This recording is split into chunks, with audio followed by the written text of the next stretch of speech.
शान्ताकारं भुजगशयनं पद्मनाभं सुरेशं विश्वाधारं गगनसदृशं मेघवर्णं शुभांगं लक्ष्मीकान्तं कमलनयनं योगनिर्ध्यानगम्यं वन्दे विष्णु भवभयहरं सर्वलोकैकनाथम। नमस्कार, मैं काव्य कुमारी, सहायक प्राध्यापक साहित्य, जूथालाल संस्कृत महाविद्यालय, मझौलिया, पश्चिम चंपारण। आज उपशास्त्री के छात्रों के लिए काव्य दीपिका का प्रसंग एवं गुण अलंकार समीक्षा बताने जा रही हूँ। सर्वप्रथम महर्षि वाल्मीकि के हृदय में क्रौंच मिथुन के वियोग से उत्पन्न करुण रस का आविर्भाव हुआ, जिसके आधार पर उन्होंने एक अद्भुत आदर्शमय आदि महाकाव्य रामायण का निर्माण किया। उसी समय से लोक में काव्य शास्त्र का अवतरण हुआ और विभिन्न महाकवियों ने काव्यों की रचना कर काव्य जगत का महान उपकार किया। प्राथमिक महाकवियों को लक्षण ग्रंथों की वैसी आवश्यकता न थी जैसे का अनंतर भावी कवियों को पड़ती है। अतः विभिन्न आचार्यों ने अनेक लक्षण ग्रंथ लिखकर काव्यगत गुण, दोष, अलंकार आदि का महत्वपूर्ण विवेचन किया। इस प्रकार संस्कृत साहित्य में अनेक लक्षण ग्रंथों का निर्माण हुआ है। वे लक्षण ग्रंथ सर्वसाधारण के बुद्धिगम्य नहीं है।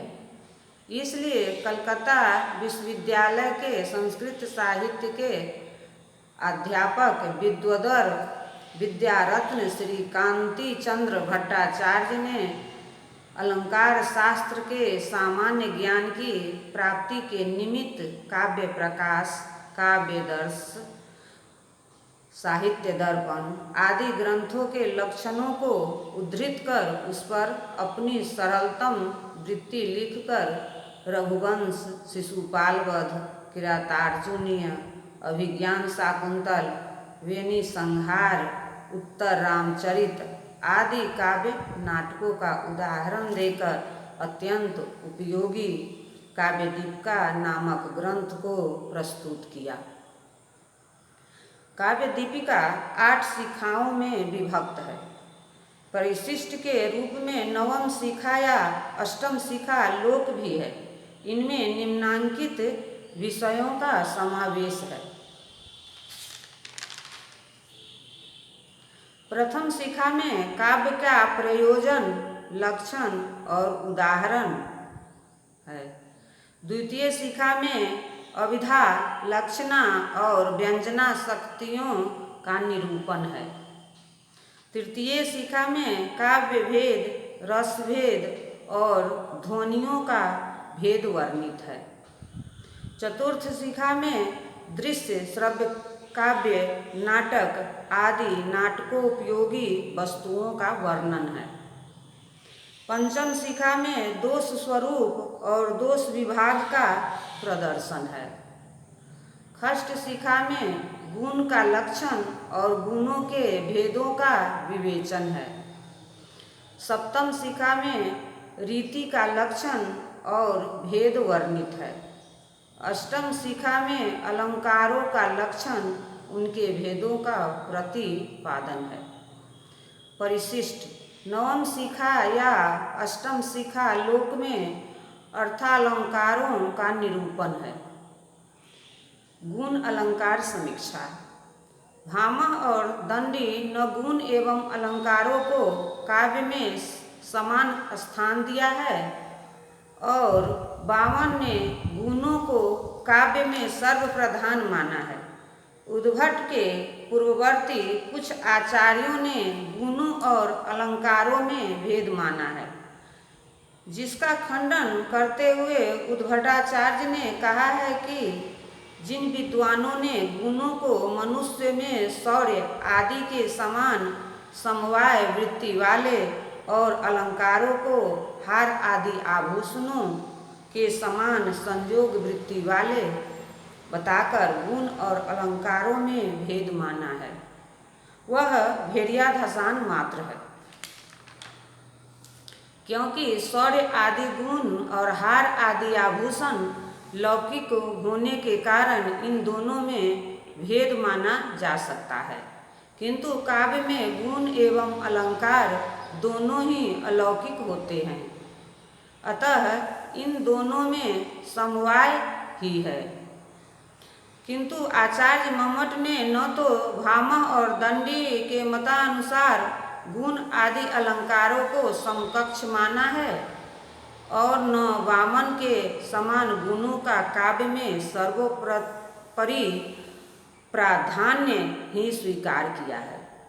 मम्मट ने उद्भट की आलोचना में काव्य प्रकाश के अष्टम उल्लास 8/67 के वृत्ति में इत्य विधान सत कहकर गुण और अलंकारों में क्या भेद है वह प्रत्यक्ष दिखा दिया है।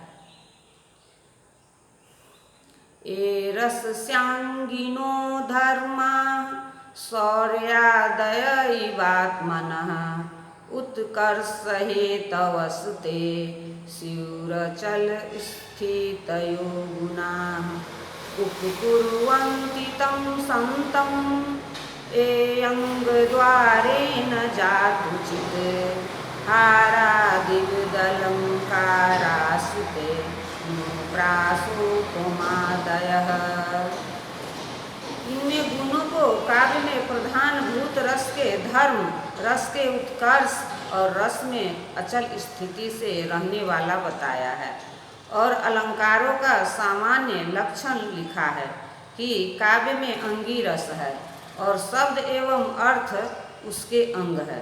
मम्मट के मतानुसार जिस प्रकार हार आदि आभूषण मनुष्य के कंठ आदि अंगों में धारण किए जाने पर प्रथम उसके अंग कंठ आदि को शोभित करते हैं, उसी प्रकार शब्द और अर्थ के अलंकार प्रथम शब्द और अर्थ को सुशोभित करते हैं, पुनः उनके द्वारा रस को अपकृत करते हैं। इस प्रकार मम्मट ने गुण और अलंकारों का विभाग करते हुए बताया कि गुण रस के धर्म है, रस के साथ नित्य रहते हैं और रस का साक्षात उपकार करते हैं, किंतु अलंकार रस के धर्म नहीं पर शब्द और अर्थ के अस्थिर धर्म हैं। रस के साथ नित्य नहीं रहते, नीरस काव्य में भी रहते हैं और रस के साथ रहकर भी कभी शब्दार्थ के द्वारा रस का उपकार करते हैं और कभी नहीं। यही इन दोनों में मौलिक भेद है। धन्यवाद।